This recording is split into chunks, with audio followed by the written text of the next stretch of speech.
Spider silk, the fabric for Mars.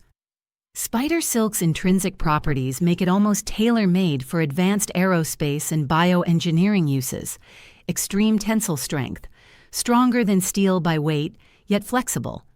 Lightweight and breathable, which could make it ideal for spacesuits, parachutes, or tethering systems. Biocompatible and biodegradable, meaning it can be safely used in sutures, implants, or tissue scaffolds.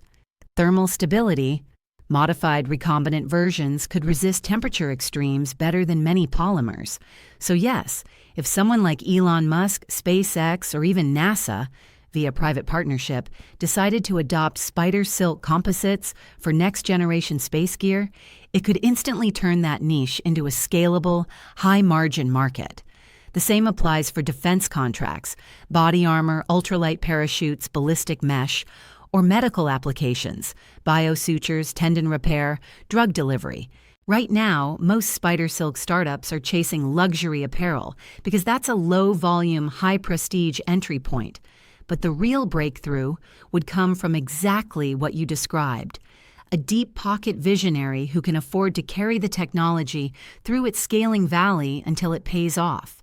Here's a realistic roadmap, both technically and financially, for how Craig Biocraft or a similar company could become profitable if a deep-pocket partner like SpaceX, NASA, or DARPA decided to integrate spider silk technology into next-generation aerospace and defense materials. 1. The strategic matchup. Why a SpaceX-type partnership makes sense.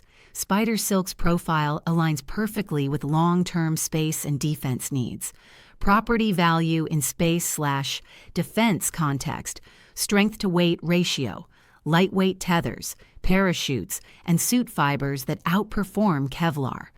Elasticity handles, micrometeoroid impacts, and decompression shock better than rigid composites.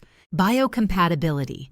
Potential use in regenerative or emergency medical kits for astronauts.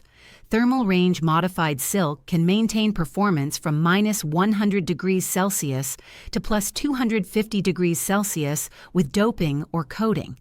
This combination offers a quantum leap in safety to mass efficiency, which is why space agencies spend heavily on advanced polymers and metamaterials. 2. The partnership model. A practical deal might look like Phase 1.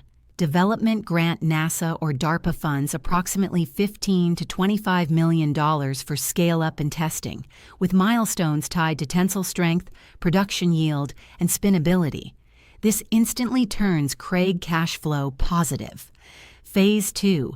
Strategic equity or licensing deal. SpaceX or another major contractor invests $30 to $50 million in exchange for exclusive aerospace spaceware rights for a defined period.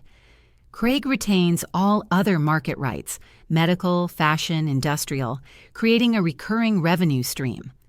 Phase 3.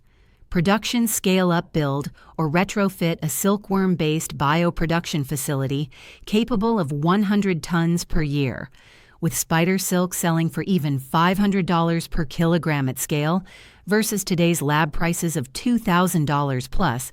That's $50 million per year in revenue potential. 3. Financial path to profitability.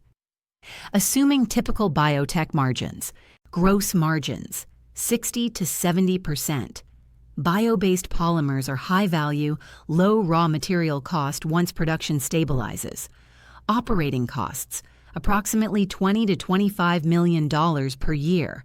Break-even point, roughly $35 to $40 million per year in sales. So within 24 to 36 months of a SpaceX-type deal, the company could reach profitability even before broader consumer or industrial sales begin. 4.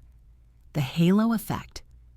Once such a partnership is public, defense sector, e.g. lightweight armor, parachute mesh, and medical companies, bioresorbable threads, graft scaffolds, would follow immediately. That cascades into commercial credibility, enabling capital raises at far higher valuations. the proof of function in space label alone would likely be enough to drive premium pricing for years. 5. Why it hasn't happened yet.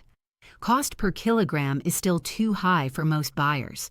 Production consistency remains a hurdle.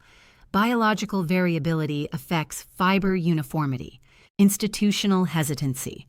Investors view this as permanent R&D until someone large de-risks it. 6. What would tip the balance?